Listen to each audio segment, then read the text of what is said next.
Hey folks, David Tao with barbend.com, and we're here after the last day of competition at the 2021 Noble CrossFit Games. As you can see behind me, they're breaking down the fan experience here. They're breaking down Vendor Village, so sorry for the noise in the background, but hey, we're here live. We're going to talk about results for the 2021 CrossFit Games. Spoiler alert, Tia-Clair Toomey picks up her 5th straight victory. Justin Medeiros picks up his first victory and becomes the youngest man to ever hold the title of fittest on earth. Rich Froning's CrossFit Mayhem takes yet another affiliate cup.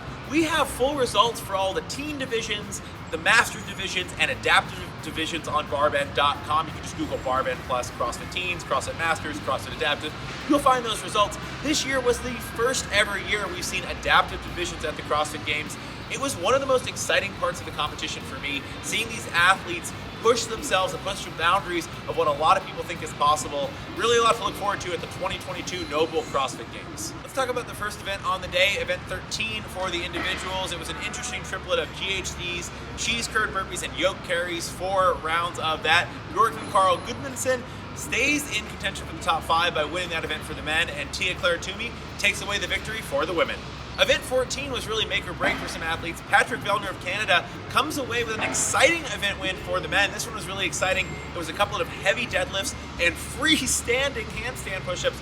Vellner comes away with the win and basically cements his spot on the podium in silver position with this event, although it wasn't necessarily locked in. There was a chance he could overtake Justin Medeiros on the final event of the day. We'll get to that in a second. On the women's side, Annie Thorisdottir came into the day in 4th position and actually finishes with an event win on event 14. She's very good upside down and pulls herself into a tie with Kristen Holta for 3rd place. So that set up a really, really exciting battle in the final event of the day.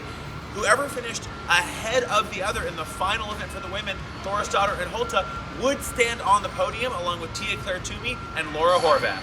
Justin Medeiros finished the weekend on a high note and pulled away his first event victory of the week, which is really impressive if you think about it, to secure not only his first event victory, but the title of fittest man on earth. Now, with that win, Medeiros becomes the youngest man to hold that title. He's just a bit younger than Kalipa was when Kalipa won it in 2008. A fond farewell to an athlete that I've been following personally for quite some time, and that's Scott Panchik, who burst onto the scene back in 2012. This was his final year of CrossFit competition, or at least that's what he indicated heading into the games.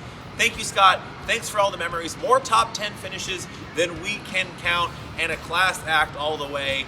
Excited to see him transition more to the coaching role, and we'll be seeing how he continues his involvement in the sport of fitness, just not as a competitor.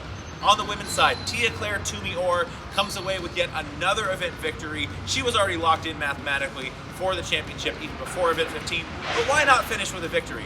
But the race we were really watching on the last event was between Thorisdottir and Holta. Whoever finished first or crossed the finish line first would stand on the podium along with Toomey-Orr and Laura Horvath. And at the end of the day, Thorisdottir, who gave birth to her first child last year and had an admittedly very difficult childbirth, comes away ahead of Holta and stands on the podium. It's Annie Thorisdottir's 6th podium appearance. She's the only CrossFit Games woman to compete across 3 different decades of the sport. For her to podium this year, it was beyond even her wildest expectations, and she's admitted as much in several press conferences. So congratulations to your podium finishers on the individual side. For the men, Justin Medeiros of the United States, Patrick Vellner of Canada, and Brent Fikowski, also of Canada, able to hold on for a 3rd place placement. On the women's side, Tia-Clair Toomey-Orr, her 5th straight CrossFit Games victory, 7 straight years on the podium.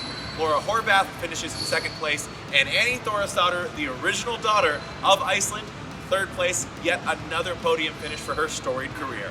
We should talk about the teams, of course, and Rich Froning's CrossFit Mayhem comes away with their 5th affiliate cup. Rich Froning has now won 9 CrossFit Games championships, more than anyone, 4 individual, 5 on the team side. Absolutely incredible performance, and they actually finished the weekend with the most dominant team games performance in history. Congratulations to Team Mayhem. Let's talk about some names to watch for next year, and let's get the elephant in the room out of the way. Tia-Clair Toomey-Orr said at the post-competition press conference she does plan on competing at the CrossFit Games next year. Of course, she has to qualify. We assume she probably will. She actually hopes to make the Australian bobsled team and compete in the Winter Olympics. And then the CrossFit Open next year kicks off just a few days after the Winter Olympics end. So probably going to be a busy 2022 for Tia-Clair Toomey-Orr, but she does plan on competing again. Justin Medeiros could be the start of a new dynasty for him. Who knows, but he is forging his own path, and he is the reigning fittest man on earth. We'll see him again next year. Still just 22 years old. And by the way, Tia, she's still only 28 years old. Some other names I want to highlight as far as people to watch next year. Ya Madison of Brazil put on a fantastic show this week, finished just outside podium contention, looked incredibly strong and actually built momentum over the course of the week. He's one to watch next year. On the women's side, two teenagers, Mal O'Brien and Emma Carey, made their CrossFit Games debuts as elite individuals. They're certainly ones to watch. They were definitely in the conversation all week for those top 20, top 10 finishes. Excited to see those teens make another run for it next year.